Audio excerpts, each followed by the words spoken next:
귀한 찬양 감사합니다. 오늘 찬양의 고백을 통해서 우리 모두가 함께 또 말씀을 따라 결단하는 시간이 되기를 축복합니다. 우리 옆에 분과 인사하시겠습니다. 사랑합니다. 네, 오늘 마가복음 11번째 시간입니다. 오늘 본문이 지난주부터 계속해서 연결되고 있는데요, 오늘 단락은 예수님께서 메시아 되심과 또 그렇게 관련되어 있는 앞단락을 정리하고 이제 예루살렘에서 일어날 일들 11장 이후지요. 그때 일어날 일들에 대한 예수님의 메시아 사역에 대한 이야기를 시작하고 있는데 연결고리가 된다, 이렇게 생각하시면 좋을 것 같습니다. 이 단락의 서두에 이 단락의 성격을 보여주는 단어가 나옵니다. 마가가 아마도 의도적으로 사용하고 있다고 생각되어지는 단어입니다. 단락의 시작이 8장 27절에 길에서라는 단어가 있습니다. 그리고 단락을 닫을 때 10장 52절에도 보면 길에서라는 단어가 있습니다. 여러분이 오늘 이 길에서를 자주 볼 것이기 때문에 성경책을 덮지 마시고 펼쳐 놓으신 상태에서 말씀을 들으시면 좋겠습니다. 길에서 무슨 일이 일어났을까요? 예수님께서 제자들과 함께 예루살렘으로 가시는 길을, 그 여행 길을 지금 이제 기록하고 있습니다. 예수님의 사역이 갈릴리에서 예루살렘으로 옮겨가는 과정에 있는 겁니다. 마가복음을 처음 받아들였던 독자들은 아직까지 뒷부분을 읽기 전이지만 우리는 이미 성경 전체를 다 알고 있기 때문에 예수님께서 예루살렘에 가시는 이유에 대해서 잘 알고 있습니다. 메시아로서 자신의 직무를 다하시기 위해서 무엇을 치러 가셨을까요? 십자가를 치러 가셨습니다. 예수님께서 예루살렘에서 감당하셔야 될 일은 전장에서 승리하고 돌아온 어떤 개선 장군의 퍼레이드 같은 것이 아니고 오히려 가장 큰 고통 그리고 가장 큰 시련이 기다리고 있는 그런 길입니다. 하지만 예수님께서는 온 인류의 메시아로서 십자가에서 죽으시고 또 다시 부활하셔서 하나님의 생명을 온 세상에 가득 채우는 이 사명을 담당하시기 위해서 지금 길을 떠나고 계시는 겁니다. 예수님께서는 기필코 하나님의 아들로서 하나님의 나라를 세우는 일을 완성하실 텐데 또 그 반면에 그를 막으려는 악의 세력들도 아마도 자신이 가진 모든 힘을 다 동원해서 이 하나님의 아들까지도 자신이 가지고 있는 권력이라 생각하는 그 죽음 아래에 굴복시키기 위해서 최선을 다할 것입니다. 그러나 왕이신 우리 예수님은 그 죽음을 이기고 일어나셔서 자신의 백성을 죄에서 건지실 뿐만 아니라 영원한 생명을 주실 것이다. 지금 이런 내용들을 예수님께서 이 행로에서 제자들에게 말씀하고 계시는 겁니다. 마가가 특별히 이 길에서 사건들을 2장 반 정도에 기록하는 것은 여기에 나오는 내용들이 중요하기 때문이죠. 그런데 어떤 중요한 일을 기록해 놓았는지는 우리가 찾아야 될 몫이기 때문에 여러분이 제 말씀을 상세히 주의 깊게 잘 들으시면 좋겠습니다. 본문을 봅니다. 27절, 28절 아까 읽었던 본문인데 우리 한 번 더 읽어볼까요? 시작. 예수와 제자들이 빌립보 가이사랴 여러 마을로 나가실새 길에서 제자들에게 물어 이르시되 사람들이 나를 누구라고 하느냐? 제자들이 여짜와 이르되 엘리야 더러는 선지자 중에 하나라 하나이다. 아멘. 이 구절이 앞에서 6장 1절부터 바로 앞 8장 26절까지의 단락을 마치고 새롭게 시작하는 단락이다, 이렇게 말씀을 드렸습니다. 그래서 이 절을 상세하게 살펴보는 것이 지금 이 단락에서 무엇을 말하고자 하는데 우리에게 아주 중요한 키포인트가 된다는 것이죠. 우리가 마가복음 1장 1절 말씀이 마가복음 전체를 개관하고 있듯이 지금 이 구절도 아주 중요합니다. 가장 먼저 등장하는 단어가 예수와 제자들입니다. 이 표현에서 예수와 제자들이라고 적어 놓은 것은 이미 이들이 한 운명 공동체로서 여기에 등장하고 있다, 이것을 우리에게 암시하고 있습니다. 백성 없이 왕이 있을 수 없습니다. 예수님이 왕이시지만 혼자 하나님의 나라를 세우시는 것이 아닙니다. 그의 백성들과 함께입니다. 구약의 단어로는 백성이라고 읽었고 신약의 단어로는 오늘 말씀에 등장하는 제자들이라고 생각해도 좋겠습니다. 근데 앞 단락에서 예수님께서 많은 것을 보여주셨음에도 불구하고 지난주일 설교 제목이 뭐였을까요? 할렐루야. 아직도 깨닫지 못하느냐? 네. 대답 안 하셨으면 제가 이 말을 물어볼 뻔했습니다. 많은 것을 보여주셨음에도 불구하고 전혀 깨닫지 못하는 예수님의 탄식, 또 답답함, 이런 것들이 있었습니다.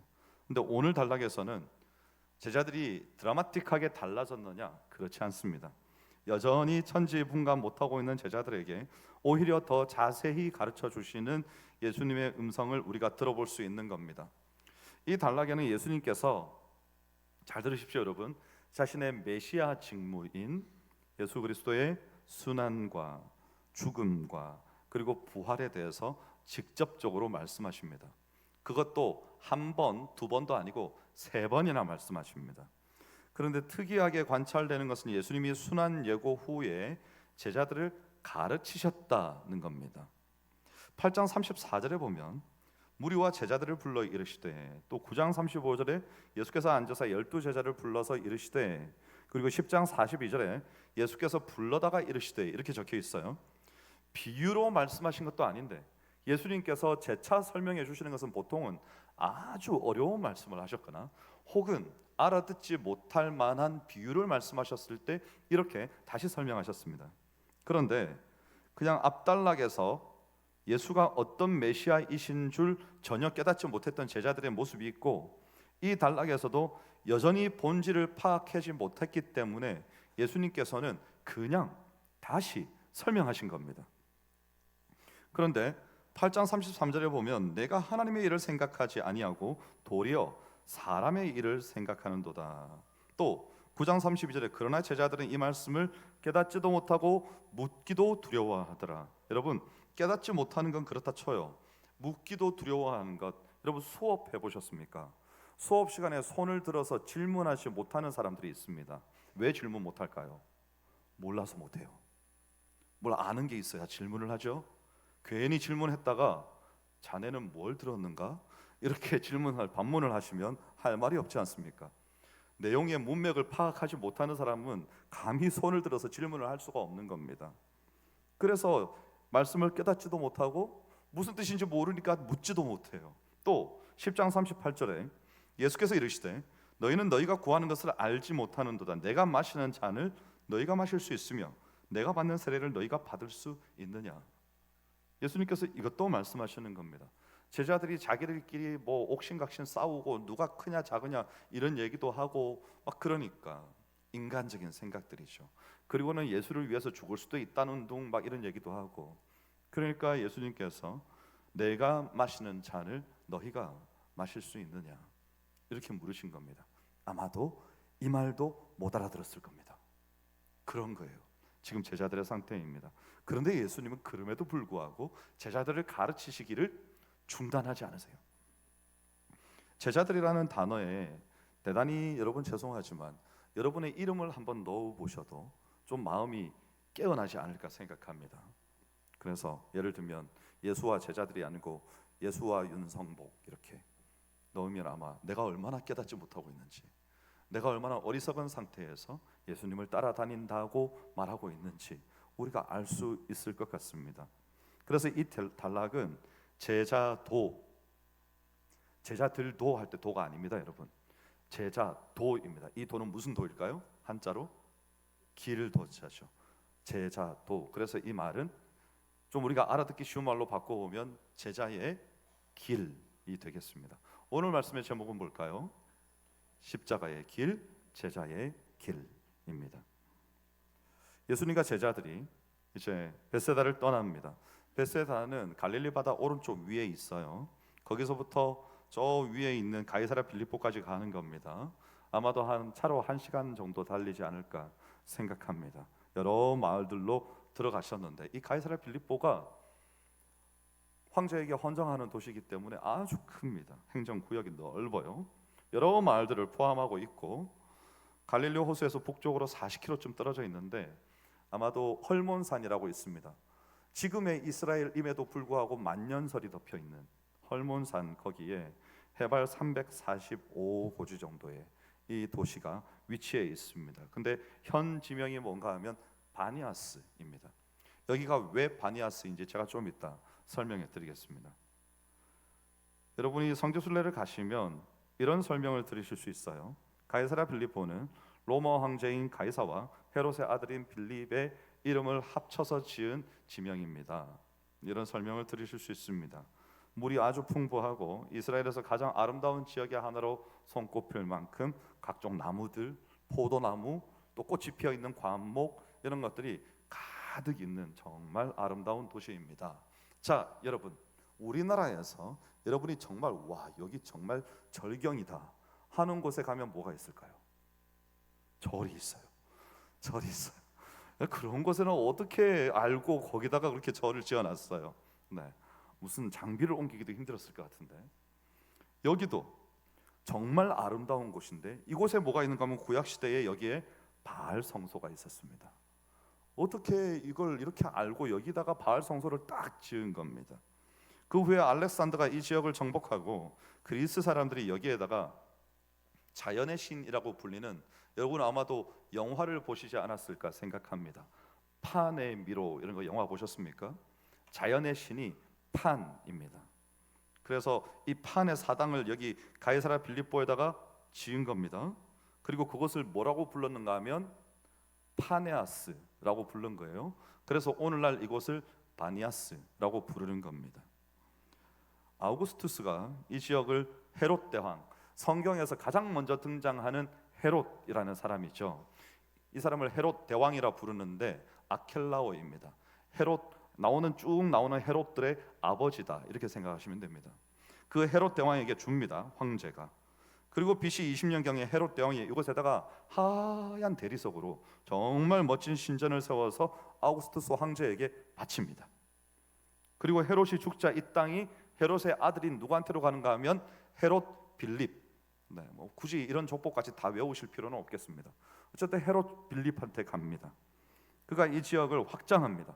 잘 단장해서 이제 또 가이사랴 빌립보라고 이름을 하는데 이 이유가 뭔가 하면 그 당시에 로마 황제였던 성경에 나타나는 이름으로는 디베료가 티베리우스거든요.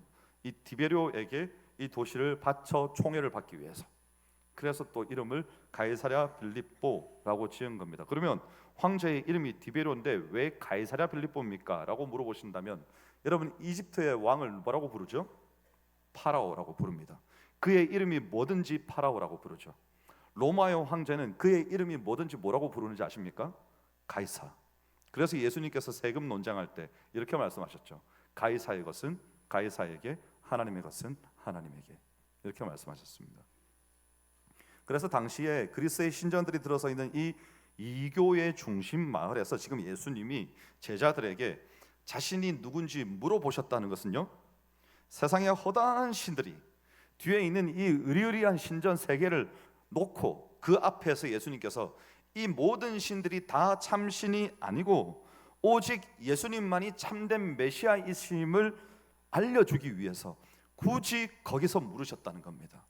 그래서 여러분 앞으로 이 사람들이 나를 누구로 하느냐라고 물으시는 이 장면을 통독하며 지나가실 때는 반드시 제가 말씀드린 이 배경들을 떠올리셔야 됩니다.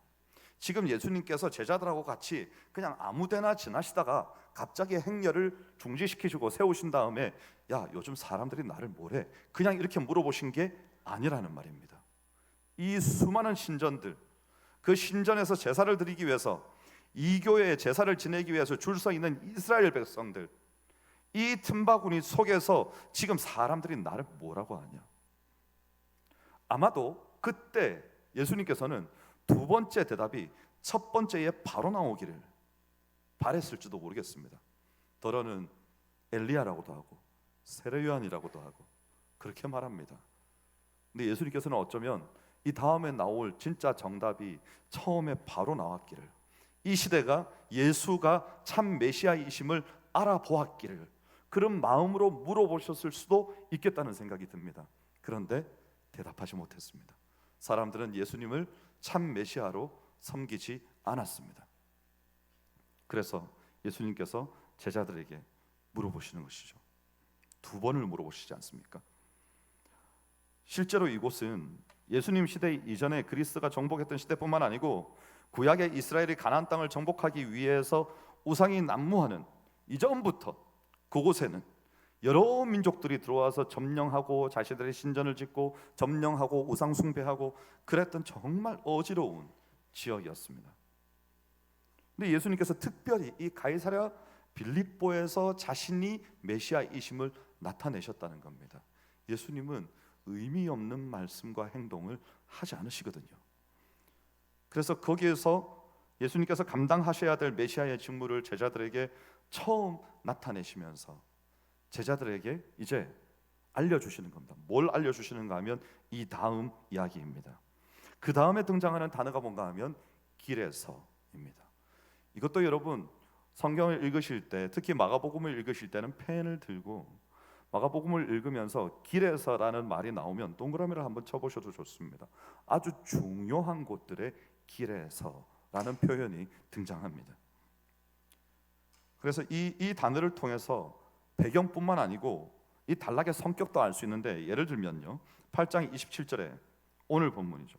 예수와 제자들이 빌립보 가이사랴 여러 마을로 나가실새 길에서 제자들에게 물어 이르시되, 또 10장 52절에 보면 예수께서 이르시되 가라 내 믿음이 너를 구원하였느니라 하시니 그가 곧 보게 되어 예수를 길에서 따르니라. 본 단락의 시작 또 10장 52절 끝 두 개가 다 같은 단어로 이렇게 묶여 있습니다. 무슨 길일까요, 여러분? 예수님께서 제자들과 함께 예루살렘으로 가시는 길입니다. 이 단락이 앞부분에 갈릴리 사역에서 예루살렘으로 옮겨가는 전환부라고 말씀드렸습니다. 그러면 길에서가 왜 중요할까요? 이 마가가 아주 재미있는 방식으로 길에서의 중요성을 기록해 놓습니다. 오늘 단락의 바로 앞에 8장 22절부터 26절까지를 여러분이 그냥 눈으로 쓱 보시면요 벳세다에서 맹인이 고침을 받은 사건이 기록되어 있습니다. 그런데 이 단락 마지막 부분에서도 맹인 디메오의 아들 바디메오, 바가 아들 아닙니까? 바디메오는 디메오의 아들이란 말이거든요. 이 바디메오가 예수님께 고침을 받습니다. 근데 마가가 그 비싼 파피루스 양피지에다가 그걸 칸차지하게 왜 그걸 두 번, 세 번씩 적어 놓을까요? 한 가지 다른 점이 있어요. 벳세다의 맹인은 집으로 돌아갑니다. 예수께서 그 사람을 집으로 보내시며 이렇게 적혀 있거든요. 근데 디메오의 아들 바디메오는 예수를 따라갑니다. 그가 곧 보게 되어 예수를 길에서 따르니라 이렇게 적혀 있습니다. 어디서요? 길에서. 여러분은 길에서 누군가를 따라본 적이 있으십니까? 요즘 우리는 길에서 어떻게 하고 다니죠? 아마도 우리 어린 세대는, 젊은이들은 귀에다가 아이팟을 꽂고 스마트폰을 펼쳐서 보면서 옆에서 차가 오는지 뒤에서 누가 부르는지도 모르고 가지 않을까 생각합니다. 길에서 누군가를 만나서 인생이 뒤바뀌어서 새롭게 되어서 누군가를 따라 나선다?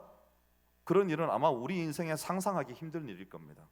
그런 일이 일어난다면 예배 시간에 예배를 드리다가 일어나든지, 성경을 읽다가 일어나든지, 기도를 하다가 변화가 되든지 뭐 그렇겠죠. 근데 여기서는 길에서 그 일이 일어난 겁니다. 만약에 제가 길을 가는데 아무나 저를 불러 세운다면 제가 가만히 있어서 그 사람의 이야기를 처음부터 끝까지 다 듣겠습니까? 우리 인생이 얼마나 바쁜데요.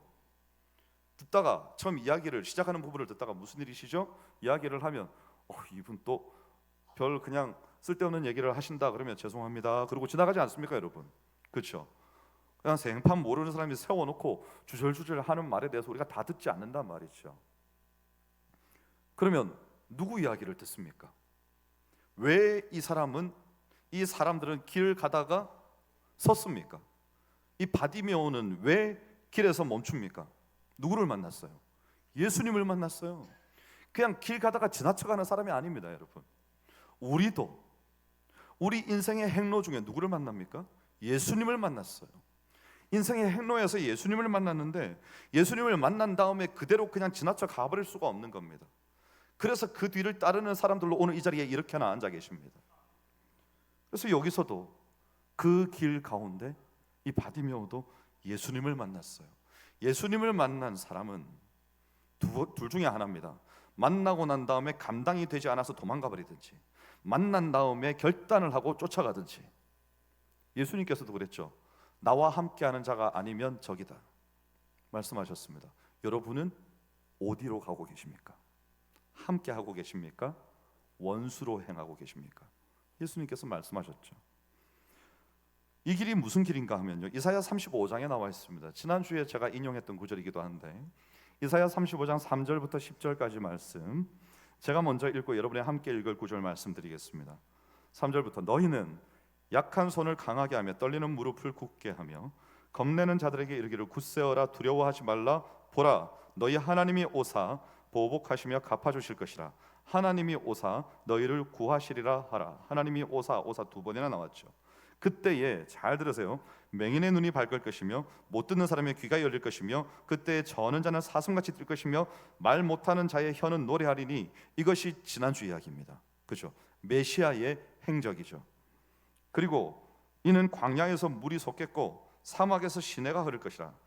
뜨거운 사막이 변하여 못이 될 것이며 메마른 땅이 변하여 원천이 될 것이며 승냥이 위에 눕던 것에 풀과 갈대와 부들이 날 것이며. 자, 이제 여러분이 함께 읽습니다. 시작.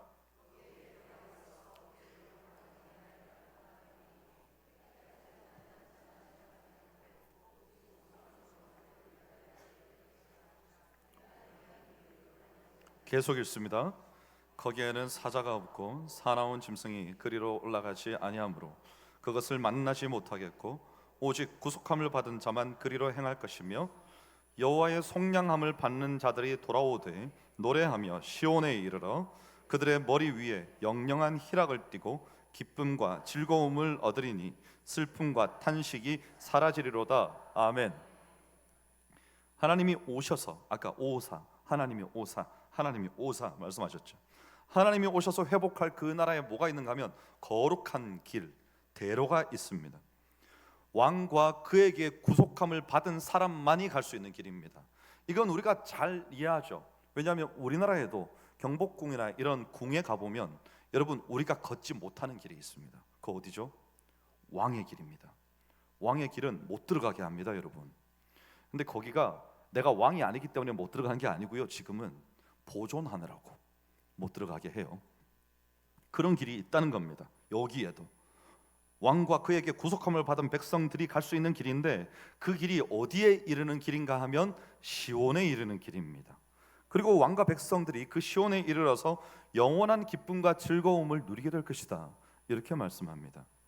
예수님은 지금 자신의 메시아 직무를 위해서 시온, 여기에서 말하자면 예루살렘이죠, 시온으로 가는 길에 지금 들어서신 겁니다. 그 길에는 왕만 가는 것이 아니라 구속함을 입은 백성, 아까 신약의 표현에 의하면 누구라고요? 제자들, 예수와 제자들이라고 표현된 그 제자들이 함께 가는 겁니다.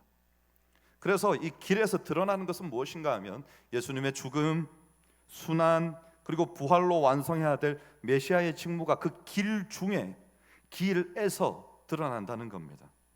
바디메오가 눈을 떠서 길에서 예수님을 따라갔다는 것은 눈을 떴습니다. 시력을 회복합니다.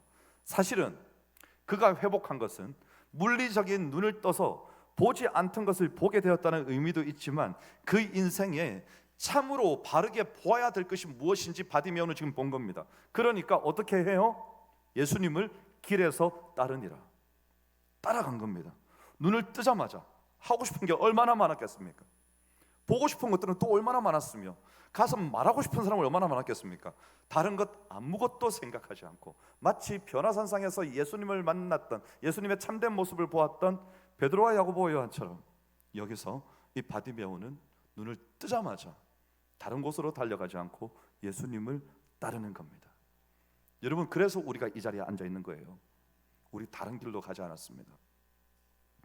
이렇게 예수님의 길은 아까 이사야에서 말씀하신 것처럼 맹인의 눈을 뜨게 하고 우상 숭배가 만연한 땅에서 참된 메시아의 길을 선포하고 마침내 십자가와 부활로 완성하실 어떤 길인가 하면 고난의 길, 그 길을 의미하는 겁니다.